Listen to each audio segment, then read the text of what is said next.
एक समय बृहस्पति जी ब्रह्मा जी से बोले, हे ब्राह्मण श्रेष्ठ, चैत्र व आश्विन मास के शुक्ल पक्ष में नवरात्र का व्रत और उत्सव क्यों किया जाता है? इस व्रत का क्या फल है?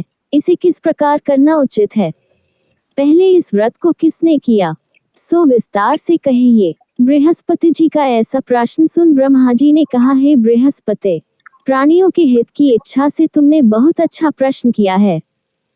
जो मनुष्य मनोरथ पूर्ण करने वाली दुर्गा, महादेव, सूर्य और नारायण का ध्यान करते हैं, वे मनुष्य धन्य हैं। ये नवरात्र व्रत संपूर्ण कामनाओं को पूर्ण करने वाला है। इसके करने से पुत्र की कामना वाले को पुत्र, धन की लालसा वाले को धन, विद्या की चाहना वाले को विद्या और सुख की इच्छा वाले को सुख मिलता है। इस व्रत को करने से रोगी मनुष्य का रोग दूर हो जाता है, मनुष्य की संपूर्ण विपत्तियां दूर हो जाती हैं और घर में समृद्धि की वृद्धि होती है, बंध्या को पुत्र प्राप्त होता है, समस्त पापों से छुटकारा मिल जाता है और मन का मनोरथ सिद्ध हो जाता है। जो मनुष्य इस नवरात्र व्रत को नहीं करता वह अनेक दुखों को भोगता है और कष्ट व रोग से पीड़ित हो अंगहीनता को प्राप्त होता है, उसके संतान नहीं होती और वह धन धान्य से रहित हो, भूख और प्यास से व्याकुल घूमता फिरता है तथा संज्ञाहीन हो जाता है। जो सधवा स्त्री इस व्रत को नहीं करती वह पति सुख से वंचित हो नाना दुखों को भोगती है। यदि व्रत करने वाला मनुष्य सारे दिन का उपवास न कर सके तो एक समय भोजन करे और 10 दिन बांधवों सहित नवरात्र व्रत की कथा का श्रवण करे। हे बृहस्पति, जिसने पहले इस महाव्रत को किया है वह कथा मैं तुम्हें सुनाता हूँ, तुम सावधान होकर सुनो। इस प्रकार ब्रह्मा जी का वचन सुनकर बृहस्पति जी बोले, हे ब्राह्मण मनुष्यों का कल्याण करने वाले इस व्रत के इतिहास को मेरे लिए कहो, मैं सावधान होकर सुन रहा हूँ। आपकी शरण में आए हुए मुझ पर कृपा करो। ब्रह्मा जी बोले, प्राचीन काल में मनोहर नगर में पीठत नाम का एक अनाथ ब्राह्मण रहता था। वह भगवती दुर्गा का भक्त था। उसके संपूर्ण सद्गुणों से युक्त सुमति नाम की एक अत्यंत सुंदरी कन्या उत्पन्न हुई। वह कन्या सुमति अपने पिता के घर बाल्यकाल में अपनी सहेलियों के साथ क्रीड़ा करती हुई इस प्रकार बढ़ने लगी जैसे शुक्ल पक्ष में चंद्रमा की कला बढ़ती है। उसका पिता प्रतिदिन जब दुर्गा की पूजा करके होम किया करता, वह उस समय नियम से वहां उपस्थित रहती। एक दिन सुमति अपनी सखियों के साथ खेल में लग गई और भगवती के पूजन में उपस्थित नहीं हुई। उसके पिता को पुत्री की ऐसी असावधानी देखकर क्रोध आया और वह पुत्री से कहने लगा, अरे दुष्ट पुत्री, आज तूने भगवती का पूजन नहीं किया, इस कारण मैं किसी कुष्ठ रोगी या दरिद्र मनुष्य के साथ तेरा विवाह करूंगा। पिता का ऐसा वचन सुन सुमति को बड़ा दुख हुआ और पिता से कहने लगी, हे पिता, मैं आपकी कन्या हूँ तथा सब तरह आपके अधीन हूँ, जैसी आपकी इच्छा हो वैसा ही करो। राजा से, कुष्ठी से, दरिद्र से अथवा जिसके साथ चाहो मेरा विवाह कर दो, पर होगा वही जो मेरे भाग्य में लिखा है। मेरा तो अटल विश्वास है जो जैसा कर्म करता है उसको कर्मों के अनुसार वैसा ही फल प्राप्त होता है, क्योंकि कर्म करना मनुष्य के अधीन है पर फल देना ईश्वर के अधीन है। जैसे अग्नि में पड़ने से तृणादि उसको अधिक प्रदीप्त कर देते हैं, इस प्रकार कन्या के निर्भयता से कहे हुए वचन सुन उस ब्राह्मण ने क्रोधित हो अपनी कन्या का विवाह एक कुष्ठी के साथ कर दिया और अत्यंत क्रोधित हो पुत्री से कहने लगा, हे पुत्री, अपने कर्म का फल भोगो, देखी भाग्य के भरोसे रहकर क्या करती हो।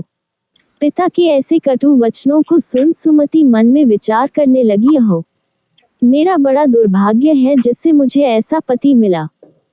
इस तरह अपने दुख का विचार करती हुई वह कन्या अपने पति के साथ वन में चली गई और डरावने कुशायुक्त उस निर्जन वन में उन्होंने वह रात बड़े कष्ट से व्यतीत की। उस गरीब बालिका की ऐसी दशा देख देवी भगवती ने पूर्व पुण्य के प्रभाव से प्रकट हो सुमति से कहा, हे दीन ब्राह्मणी, मैं तुझसे प्रसन्न हूँ, तुम जो चाहो सो वरदान मांग सकती हो। भगवती दुर्गा का ये वचन सुन ब्राह्मणी ने कहा, आप कौन है वह सब मुझसे कहो। ब्राह्मणी का ऐसा वचन सुन देवी ने कहा कि मैं आदि शक्ति भगवती हूँ और मैं ही ब्रह्म विद्या व सरस्वती हूँ। प्रसन्न होने पर मैं प्राणियों का दुख दूर कर उनको सुख प्रदान करती हूँ। हे ब्राह्मणी, मैं तुझ पर तेरे पूर्व जन्म के पुण्य के प्रभाव से प्रसन्न हूँ। तुम्हारे पूर्व जन्म का वृतांत सुनाती हूँ, सुनो। तू पूर्व जन्म में निषाद भील की स्त्री थी और अति पतिव्रता थी। एक दिन तेरे पति निषाद ने चोरी की। चोरी करने के कारण तुम दोनों को सिपाहियों ने पकड़ लिया और ले जाकर जेल खाने में कैद कर दिया। उन लोगों ने तुझको और तेरे पति को भोजन भी नहीं दिया। इस प्रकार नवरात्र के दिनों में तुमने न तो कुछ खाया और न जल ही पिया। इस प्रकार 9 दिन तक नवरात्र का व्रत हो गया। हे ब्राह्मणी, उन दिनों में जो व्रत हुआ, इस व्रत के प्रभाव से प्रसन्न होकर मैं तुझे मनोवांछित वर देती हूँ। तुम्हारी जो इच्छा हो सो मांगो। इस प्रकार दुर्गा के वचन सुन ब्राह्मणी बोली, अगर आप मुझ पर प्रसन्न हैं तो हे दुर्गे, मैं आपको प्रणाम करती हूँ। कृपा करके मेरे पति का कोढ़ दूर करो। देवी ने कहा, उन दिनों तुमने जो व्रत किया था उस व्रत का एक दिन का पुण्य पति का कोढ़ दूर करने के लिए अर्पण करो। उस पुण्य के प्रभाव से तेरा पति कोढ़ से मुक्त हो जाएगा। ब्रह्मा जी बोले। इस प्रकार देवी के वचन सुन वह ब्राह्मणी बहुत प्रसन्न हुई और पति को निरोग करने की इच्छा से जब उसने तथास्तु ठीक है ऐसा वचन कहा, तब उसके पति का शरीर भगवती दुर्गा की कृपा से कुष्ठ रोग से रहित हो अति कांतिवान हो गया। वह ब्राह्मणी पति की मनोहर देह को देख देवी की स्तुति करने लगी, हे दुर्गे, आप दुर्गति को दूर करने वाली, तीनों लोकों का संताप हरने वाली, समस्त दुखों को दूर करने वाली, रोगी मनुष्य को निरोग करने वाली, प्रसन्न हो मनोवांछित वर देने वाली और दुष्टों का नाश करने वाली जगत की माता हो। हे अम्बे, मुझ निरपराध अबला को मेरे पिता ने कुष्ठी मनुष्य के साथ विवाह कर घर से निकाल दिया।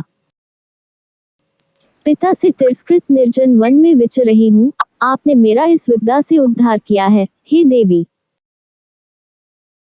आपको प्रणाम करती हूँ, मेरी रक्षा करो। ब्रह्मा जी बोले, हे बृहस्पति, उस ब्राह्मणी की ऐसी स्तुति सुन देवी बहुत प्रसन्न हुई और ब्राह्मणी से कहा, हे ब्राह्मणी, तेरे उदाले नामक अति बुद्धिमान, धनवान, कीर्तिवान और जितेंद्रिय पुत्र शीघ्र उत्पन्न होगा। ऐसा वर प्रदान कर देवी ने ब्राह्मणी से फिर कहा कि हे ब्राह्मणी, और जो कुछ तेरी इच्छा हो वह मांग ले। भगवती दुर्गा का ऐसा वचन सुन सुमति ने कहा कि हे भगवती दुर्गे, अगर आप मुझ पर प्रसन्न हैं तो कृपा कर मुझे नवरात्र व्रत की विधि और उसके फल का विस्तार से वर्णन करें। महात्म्य। इस प्रकार ब्राह्मणी के वचन सुन दुर्गा ने कहा, हे ब्राह्मणी, मैं तुम्हें संपूर्ण पापों को दूर करने वाले नवरात्र व्रत की विधि बतलाती हूँ, जिसको सुनने से मोक्ष की प्राप्ति होती है। आश्विन मास के शुक्ल पक्ष की प्रतिपदा से लेकर 9 दिन तक विधिपूर्वक व्रत करें। यदि दिन भर का व्रत न कर सके तो एक समय भोजन करें। विद्वान ब्राह्मणों से पूछकर घट स्थापन करें और वाटिका बनाकर उसको प्रतिदिन जल से सींचें। महाकाली, महालक्ष्मी और महासरस्वती देवी की मूर्तियां स्थापित कर उनकी नित्य विधि सहित पूजा करें और पुष्पों से विधि पूर्वक अर्घ्य दें। बिजौरा के फल से अर्घ्य देने से रूप की प्राप्ति होती है। जायफल से अर्घ्य देने से कीर्ति, दाख से अर्घ्य देने से कार्य की सिद्धि होती है, आंवले से अर्घ्य देने से सुख की प्राप्ति और केले से अर्घ्य देने से आभूषणों की प्राप्ति होती है। इस प्रकार पुष्पों व फलों से अर्घ्य देकर व्रत समाप्त होने पर 9वें दिन यथा विधि हवन करें। खांड, घी, गेहूं, शहद, जौ, तिल, बिल्व, बेल, नारियल, दाख और कदम आदि से हवन करें। गेहूं से होम करने से लक्ष्मी की प्राप्ति होती है। खीर एवं चंपा के पुष्पों से धन की और बेल पत्तों से तेज व सुख की प्राप्ति होती है। आंवले से कीर्ति की और केले से पुत्र की, कमल से राज सम्मान की और दाखों से संपदा की प्राप्ति होती है। खांड, घी, नारियल, शहद, जौ और तिल तथा फलों से होम करने से मनोवांछित वस्तु की प्राप्ति होती है।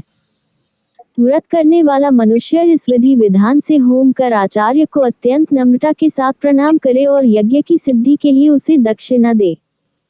इस प्रकार बताई हुई विधि के अनुसार जो व्यक्ति व्रत करता है उसके सब मनोरथ सिद्ध होते हैं, इसमें तनिक भी संदेह नहीं है। इन 9 दिनों में जो कुछ दान आदि दिया जाता है उसका करोड़ों गुना फल मिलता है। इस नवरात्र व्रत करने से अश्वमेध यज्ञ का फल मिलता है। हे ब्राह्मणी, इस संपूर्ण कामनाओं को पूर्ण करने वाले उत्तम व्रत को तीर्थ, मंदिर अथवा घर में विधि के अनुसार करें। ब्रह्मा जी बोले, हे बृहस्पति, इस प्रकार ब्राह्मणी को व्रत की विधि और फल बताकर देवी अंतर्ध्यान हो गई। जो मनुष्य या स्त्री इस व्रत को भक्तिपूर्वक करता है वह इस लोक में सुख प्राप्त कर अंत में दुर्लभ मोक्ष को प्राप्त होता है। हे बृहस्पति, यह इस दुर्लभ व्रत का महात्म्य है जो मैंने तुम्हें बतलाया है। ये सुन बृहस्पति जी आनंद से प्रफुल्लित हो ब्रह्मा जी से कहने लगे कि हे ब्रह्मन, ने मुझ पर अति कृपा की जो मुझे इस नवरात्र व्रत का महत्व सुनाया। ब्रह्मा जी बोले कि हे बृहस्पति, ये देवी भगवती शक्ति संपूर्ण लोकों का पालन करने वाली है। इस महादेवी के प्रभाव को कौन जान सकता है। बोलो देवी भगवती की जय। व्रत की विधि प्रातः नित्य कर्म से निवृत्त हो, स्नान कर, मंदिर में या घर पर ही नवरात्र में दुर्गा जी का ध्यान करके ये कथा करनी चाहिए। कन्याओं के लिए यह व्रत विशेष लाभदायक है। श्री जगदम्बा की कृपा से सब विघ्न दूर हो जाते हैं तथा सुख समृद्धि की प्राप्ति होती है। प्रार्थना। हे परमेश्वरी, मेरे द्वारा रात दिन सहस्त्रों अपराध होते हैं, यह मेरा दास है, समझकर मेरे अपराधों को क्षमा करो। हे परमेश्वरी, मैं आह्वान, विसर्जन और पूजन करना नहीं जानता, मुझे क्षमा करो।